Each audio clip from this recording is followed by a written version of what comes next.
سابق فدرالي وزیر فؤاد چودري زړونکی انتخاباتونو غاړوکونکی وپوړل کړ. فؤاد چودرو لیکمرغۍ لاسلیک کې ویل شو چې که انتخاباتونه کښې خپلواکي وهل نشي نو هغو څه معنی یو وی نو معلوم کړ چې زه انتخاباتونو نړۍ کم، خپل ملګرونو ته خوف ورکړ شو یو خوړل شو. سابق فدرالي وزیر ویل چې بهیري شان زموږ د تابتلو کازدې د نړیولو سره شاکې شوي، زما برادر کهی کاغټې منظور شوي، ورپسې نیب کښې د زما زیږوي اتهام وړل شوي.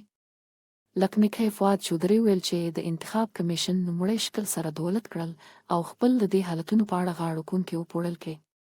بایس چې فؤاد چودري ته د کومې اسمبلۍ په حلقه 9-0 او 9-1 جهلم په اړه وکړل شو چې د انتخاباتونو پر تروغ شي. راولپنې کې فؤاد چودري سره د تابتلو کاغړې د نړیولو سره شاکې شوي، دا مخنیوي بنسټیزه دی.